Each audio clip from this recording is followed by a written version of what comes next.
राजा उसकी बात सुनकर क्रोधित हो गया। तुम क्यों मेरे राज्य में आए हो? पहले पता होता तुम दूसरे राज्य के बीरबल हो तो मैं तुम्हें महल के अंदर आने की आज्ञा तक नहीं देता।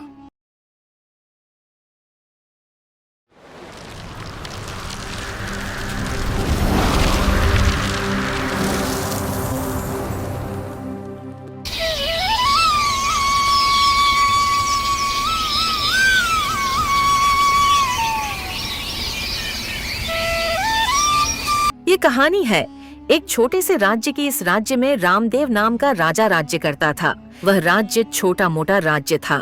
बहुत लोग इस राज्य के बारे में कुछ नहीं जानते थे। उस राज्य में ही एक पड़ोसी राज्य था जो इससे बहुत ज्यादा ताकतवर था। यह राज्य एक नया राज्य था, लेकिन जितना नया राज्य था उतना ही सुंदर था। एक दिन अचानक एक सिपाही राजा के पास भागता चला जा रहा था। शायद सिपाही को पड़ोसी राज्य से कोई संदेश मिला हो। महाराज, आपसे कोई मुसाफिर मिलना चाहता है, लेकिन वह अपना नाम पता नहीं बता रहा है। फटे पुराने कपड़े पहने बाहर खड़ा है, कह रहा है राजा से ही मैं बात करूंगा। क्या वह एक मुसाफिर है तो उसे जल्द से जल्द राज दरबार में बुलाया जाए। आखिर मुसाफिर ऐसा क्या बताने वाला है जो वह मुझको ही बताएगा। जो सिपाही हूं उसे मुसाफिर को महल के अंदर लाओ। राजा की बात सुनकर सैनिक उस मुसाफिर को बुलाने चला जाता है।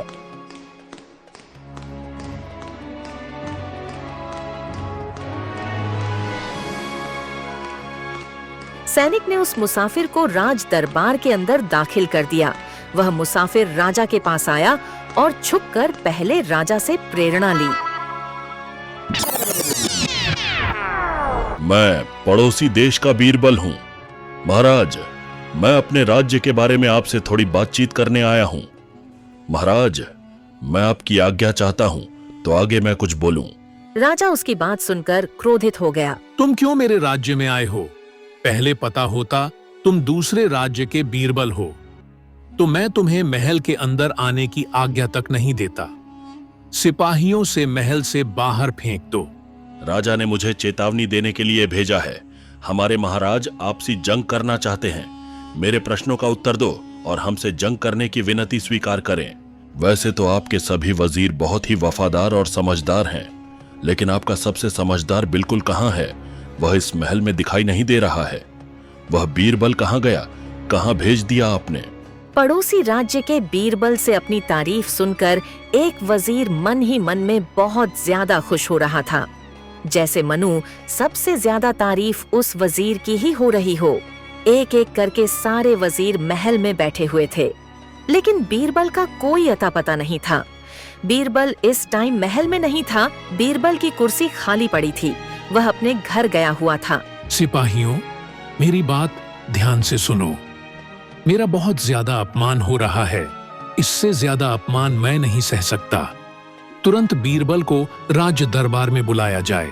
राजा की बात सुनकर सैनिक बीरबल को बुलाने उसके घर की ओर निकल पड़ता है।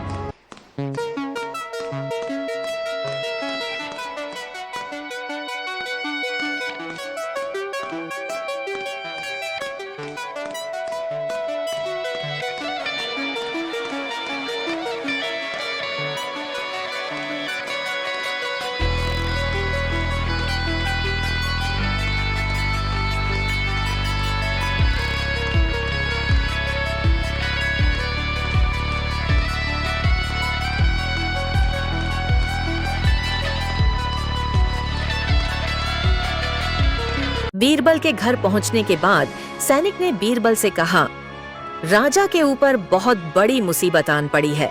उसको सिर्फ तुम ही सुलझा सकते हो, इसलिए राजा ने आपको याद किया है। आप अभी हमारे संग राज दरबार चलो। वैसे हमारी तबीयत ठीक नहीं है, लेकिन राजा के ऊपर मुसीबत हम देख नहीं सकते।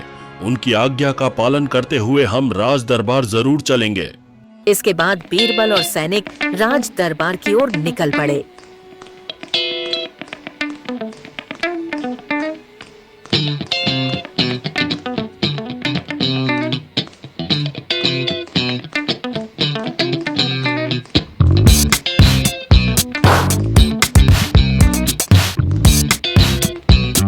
बीरबल ने देखा पहले से ही कोई व्यक्ति महल में खड़ा है। मेरे इंतजार में बीरबल राज के दरबार में पहुंचने के बाद राजा से जाकर प्रणाम किया। महाराज, ऐसी कौन सी बात आप पड़ी जो इन वजीरों से वह बात नहीं सुलझी और मुझको घर से बुलवाना पड़ा? बोलिए महाराज, और यह व्यक्ति कौन है? पहले तो मैंने इसे कभी नहीं देखा इस राज दरबार में। इसके बाद राजा ने बीरबल को सारी बात बताई जो उस पड़ोसी राज्य के बीरबल ने राजा को बताया था। राजा की बात सुनकर बीरबल एकदम से चुप हो गया। अगर पड़ोसी राज्य के राजा ने इस बीरबल को पहेली सुलझाने के लिए भेजा है तो ठीक है, मैं उस पहेली को मैं अवश्य सुलझा दूंगा। बताओ बीरबल, तुम्हारी क्या पहेली है? तो सुनो बीरबल, पहले हमको यह बताओ, तुम 100 सरल पहेलियों के जवाब दोगे या एक कठिन पहेली का जवाब दोगे? लेकिन किसी भी पहेली का जवाब गलत नहीं होना चाहिए। हमारे पास वक्त बहुत कम है, इसलिए हम 100 सरल प्रश्नों के उत्तर नहीं दे पाएंगे, इसलिए हम एक कठिन प्रश्न का उत्तर देंगे। जल्दी से पूछो, क्या प्रश्न है? अच्छा ठीक है, पूछता हूँ। तो बीरबल, हमको यह बताओ, पहले मुर्गी आई थी या फिर अंडा? लेकिन एक बात ध्यान रखना, अगर तुमने पहेली का जवाब गलत दिया तो तुमको मुझसे जंग करना होगा। अरे बीरबल, ये क्या बकवास किए जा रहे हो? ये कोई प्रश्न है? ये तो सभी को मालूम है कि पहले क्या आया था। मैं आपको बताऊं तो पहले मुर्गी आई थी। लेकिन बीरबल, आप ये बात इतनी यकीन के साथ कैसे कह सकते हो कि पहले मुर्गी ही आई थी? तुमने हमसे सिर्फ एक पहेली का वादा किया था और एक कठिन पहेली का जवाब मैं दे चुका हूँ। कृपया करके हमको और ज्यादा तंग न करें और अपने राज्य की ओर वापस निकल जाए। बीरबल की यह समझदारी देखकर सारे वजीर मिलकर बीरबल के लिए तालियां बजाने लगे। अगर ऐसा बीरबल हर राज दरबार में हो तो कभी भी कोई उसे राजा को नहीं हरा सकता। जब तक हमारे पास इस दरबार में ऐसा बीरबल है, तब तक किसी भी मुल्क का राजा दिमाग के मामले में हार नहीं सकता। बीरबल, तुम्हारी बहादुरी देखकर मुझे तुम पर बहुत गर्व है।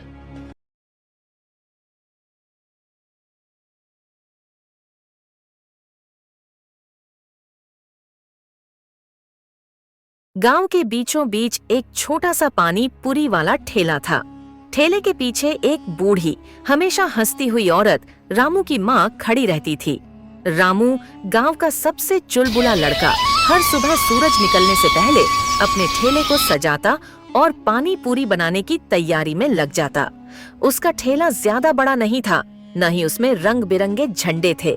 बस एक पुराना टेबल, कुछ बर्तन और छोटी छोटी कुर्सियां थीं। गांव के लोग अक्सर हंसते हुए कहते, रामू, तुम्हारा ठेला तो सबसे छोटा है पर स्वाद सबसे बड़ा है। रामू की जिंदगी मुश्किलों से भरी थी। हर दिन वह थोड़ा थोड़ा पैसा कमाता और घर के खर्च और भाई बहनों की पढ़ाई में लगाता। फिर भी वह खुश रहता।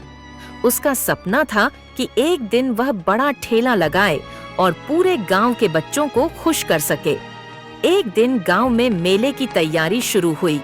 रामू ने सोचा, अगर मैं मेले में अपने ठेले पर पूरी बेचूं, तो शायद ज्यादा लोग आए और थोड़ी बहुत मदद हो जाए। उसकी आंखों में चमक थी, पर दिल में एक हल्की चिंता भी। गांव के लोग हंसी मजाक कर रहे थे, बच्चे दौड़ रहे थे और मिट्टी की खुशबू में किसी जादू जैसा एहसास था। रामू अपने ठेले पर बैठा पूरी बनाने के लिए गूंथ रहा था और सोच रहा था कि क्या सच में उसके छोटे ठेले की मेहनत किसी बड़े सपना में बदल सकती है। गांव का मेला आखिरकार आ ही गया। रंग बिरंगे झंडे, मिठाइयों की दुकानों की खुशबू, बच्चों की हंसी और ढोल नगाड़ों की गूंज से पूरा गांव जगमगा उठा। हर ओर खुशी का माहौल था। रामू ने भी अपने छोटे से ठेले को साफ सुथरा कर पूरी और मसालेदार पानी से भर दिया।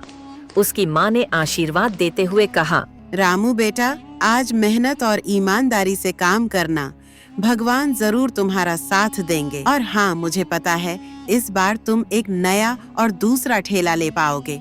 भगवान का आशीर्वाद रहा तो तुम इस मेले में बहुत सारे पैसे कमा लोगे। जरा सा भी उदास मत हो रामू बेटा। हाँ माँ, आज मैं सबको अपनी पूरी का स्वाद चखाकर खुश कर दूंगा। देखना माँ जी, दूर दूर के आए लोग भी हमारी तारीफें करेंगे। आज मैं सभी लोगों को बहुत अच्छी से पानी पूरी का स्वाद चखकर खुश करूंगा। इस मेले में कोई भी यह कहकर नहीं जाएगा कि पानी पूरी का स्वाद अच्छा नहीं लग रहा। सभी लोगों को पानी पूरी अच्छी लगेगी। शुरुआत में रामू के ठेले पर थोड़े ही लोग आए। पास ही एक बड़ा और चमकदार ठेला खड़ा था, जहां ढेर सारे लोग कतार में लगे थे। वहां से ढोल की आवाज आ रही थी और ठेले वाले ने बड़े बड़े बोर्ड लगवा रखे थे। रामू ने देखा और मन ही मन सोचा, अगर मेरे पास भी इतना बड़ा ठेला होता तो लोग भी मेरी ओर खींचे चले आते। काश मैं भी जल्दी अमीर बन जाता। आओ आओ भाई, लोगों जल्दी से आओ। जायकेदार मसालों से भारी पानी पूरी खाओ। आओ भाइयों, आपने ऐसी पानी पूरी कभी नहीं खाई होगी जो आज मैं तुम्हें खिलाऊंगा। पानी पूरी खाते ही सारे स्वाद भूल जाओगे। सिर्फ हमारी पानी पूरी ही याद रखोगे। एक बार खाकर देखो। अरे भाई, ये कैसी एकदम बेकार पानी पूरी बनाई है। छी, इतनी बेकार पानी पूरी अभी तक मैंने नहीं खाई जितनी बेकार तुम खिला रहे हो। इससे तो अच्छी रामू पानी पूरी बनता है। चलो भाइयों, आओ रामू के पास पानी पूरी खाने चलते हैं। सबसे अच्छी पानी पूरी रामू ही बनता है। अरे भाई, आप यह कैसी बातें कर रहे हो? अच्छी तो है मेरी पानी पूरी। मैं यह पानी पूरी बहुत महंगी खरीद के लाया हूँ और आपके लिए बस इतने सस्ते में खिला रहा हूँ। और वैसे भी सुबह से बहुत लोग पानी पूरी खाकर गए हैं, लेकिन अभी तक किसी ने कुछ नहीं कहा। आप ही कह रहे हो। ठीक ही तो कह रहे हैं भाई साहब। आपकी पानी पूरी में कोई स्वाद नहीं है। इससे ज्यादा स्वाद तो हमारे गांव के राम की पानी पूरी खाने में आता है। मैंने सोचा था इस बार का मेला बहुत अच्छे से कटेगा, लेकिन पहली ही दुकान पर यह सब देखना पड़ रहा है। अरे गांव वालों, मुझे तो ये पानी पूरी वाला फ्रॉड लगता है। तभी तो इतनी महंगी पानी पूरी इतने सस्ते में बेच रहा है। मुझे लगता है ये पानी पूरी वाला अपनी पानी पूरी में कुछ मिलाकर खिला रहा है। गांव वालों, इसकी पानी पूरी मत खाना। तभी सारे गांव वाले राम की ठेली के पास आ जाते हैं। धीरे धीरे और भी लोग बढ़ने लगे। रामू की पूरी का स्वाद सबको अच्छा लगा और उसके ठेले पर भी भीड़ जुटने लगी। अरे रामू भैया, अब की पानी पूरी का स्वाद अलग ही होता है। कैसे बना लेते हो इतनी स्वादिष्ट पानी पूरी? इस गांव में कोई भी पानी पूरी बेचने वाला आ जाए, लेकिन आपके स्वाद से अच्छी कोई भी पानी पूरी नहीं बना सकता। सही कह रही हो बहन जी। रामू के जितनी स्वादिष्ट पानी पूरी कोई भी नहीं बता सकता। पता नहीं रामू के हाथ में क्या जादू है जो इतनी स्वादिष्ट पानी पूरी बनता है। जिसने भी अगर रामू की पानी पूरी को खा लिया, समझो उसका दिन बन गया। पर तभी रामू की नजर मेले के कोने में बैठे एक अजीब से बूढ़े आदमी पर पड़ी। उसके हाथ में एक छोटी शीशी थी जिसमें चमकदार तेल जैसा कुछ भरा था। बूढ़ा आदमी रामू को लगातार घूर रहा था।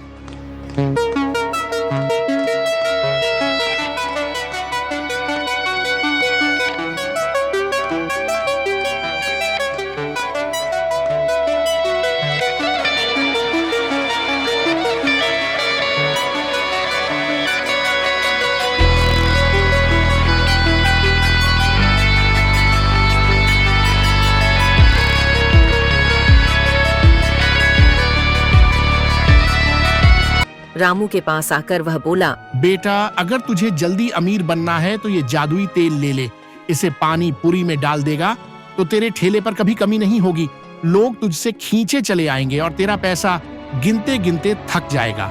रामू पहले तो चौंका, फिर मन ही मन सोचने लगा, अगर ये सच हो गया तो मेरी गरीबी हमेशा के लिए खत्म हो जाएगी और बड़ा ठेला लेने का मेरा सपना पूरा हो जाएगा और मैं इस गांव का सबसे बड़ा आदमी बन जाऊंगा। उसके दिल में पहला लालच जन्म ले चुका था। रामू ने बूढ़े आदमी की बात ध्यान से सुनी। उसकी आंखों में चमक थी और हाथ में ली शीशी धीरे धीरे झिलमिला रही थी।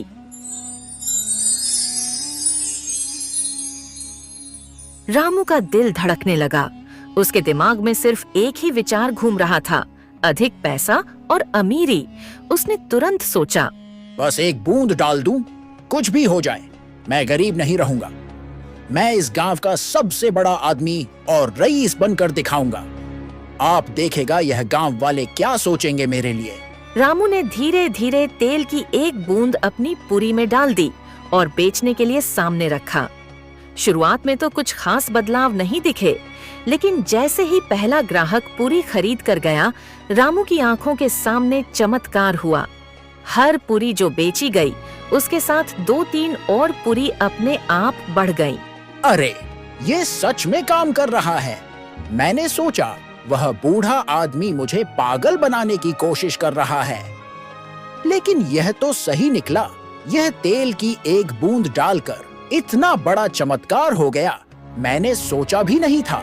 रामू खुशी से चिल्लाया। उसकी जेबें पैसे से भरने लगी। लोग उसके ठेले पर खाने के लिए दौड़ने लगे, लेकिन धीरे धीरे रामू ने महसूस किया कि पुरी इतनी तेजी से बढ़ रही थी कि ठेला उस पर छोटे पड़ने लगा। कुछ पुरी तो जमीन पर गिरने लगी। फिर भी रामू ने सोचा, बस थोड़ी और तेल डाल देता हूँ, फिर मैं पूरी दुनिया में सबसे अमीर हो जाऊंगा। कोई भी मुझे इस गांव का गरीब कहकर नहीं बुलाएगा। मैं दुनिया में राज करूंगा। मुझे अमीर बनने से कोई नहीं रोक सकता। उसने और कुछ बूंदें डाल दी।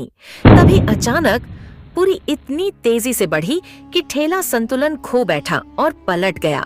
पुरी और पानी चारों ओर फैल गए। बच्चे खुशी खुशी दौड़े और पुरी खाने लगे, लेकिन रामू की खुशी अब डर में बदल गई। बूढ़ा आदमी धीरे धीरे पास आया और बोला, रामू, लालच का अंत हमेशा नुकसान में होता है। सोचो, क्या सच में अमीरी यही है?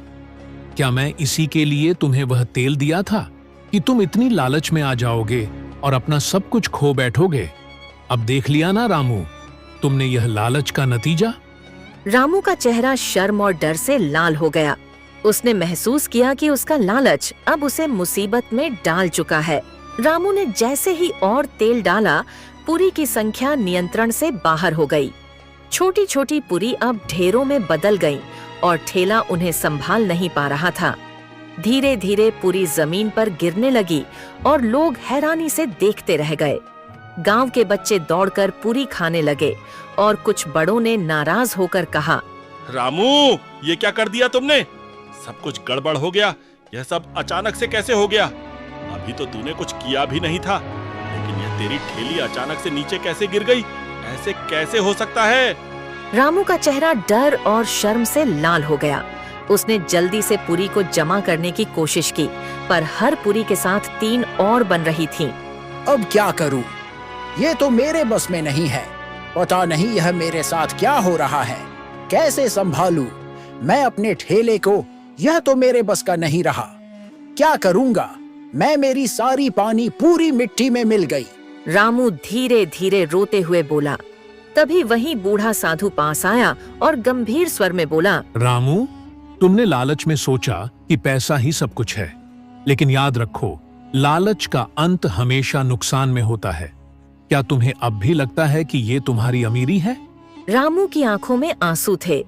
उसने महसूस किया कि उसकी जल्दबाजी और लालच ने उसे मुश्किल में डाल दिया है। ठेला उल्टा हो गया, पूरी चारों ओर बिखरी हुई थी और गांव के लोग अब नाराज होकर उसे घूर रहे थे। रामू ने अपने आप से कहा, मैंने माँ की बात नहीं मानी। ईमानदारी से काम करना ही सही था। अब मुझे इस गलती का सुधार करना होगा। इस गलती को देखकर मुझे अपनी माँ की बातें याद आ रही है।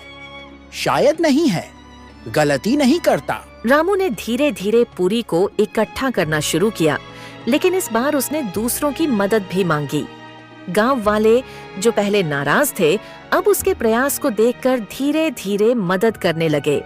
पूरी बिखरी हुई थी और रामू बेचैन बैठा ठेले के पास। उसकी आंखों में शर्म और पछतावा साफ झलक रहा था। तभी वही बूढ़ा साधु पास आया और बोला, रामू बेटा, तुमने लालच में सोचा कि पैसा ही सब कुछ है, पर असली खुशी और सफलता मेहनत, ईमानदारी और दूसरों की भलाई में है। जादुई तेल ने तुम्हें दिखा दिया कि लालच का अंत हमेशा नुकसान में होता है। साधु जी, अब मैं समझ गया हूँ। मैं अपनी ईमानदारी और मेहनत को भूलकर लालच में पड़ गया।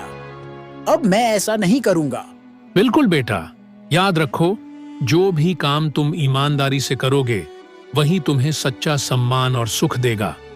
दौलत और लालच से सिर्फ अस्थायी सफलता मिलती है, लेकिन असली खुशी नहीं। मैंने लालच में आकर अपना आपा खो बैठा। आज के बाद कभी भी लालच नहीं करूंगा और सभी लोगों के साथ खुशी से जिंदगी बिताऊंगा। ठीक कहा है तुमने रामू बेटा। जो गलती तुमसे हो गई मैं हो जाने दो, लेकिन आज के बाद यह गलती दोबारा मत करना, वरना यह गांव वाले तुम्हें माफ नहीं करेंगे। रामू ने ठाना कि अब वह हमेशा मेहनत और ईमानदारी से अपने ठेले का काम करेगा। उसने गांव के लोगों से माफी मांगी और सबकी मदद से पुरी को व्यवस्थित किया। धीरे धीरे गांव वाले भी रामू की ईमानदारी और परिश्रम को देखकर खुश हुए।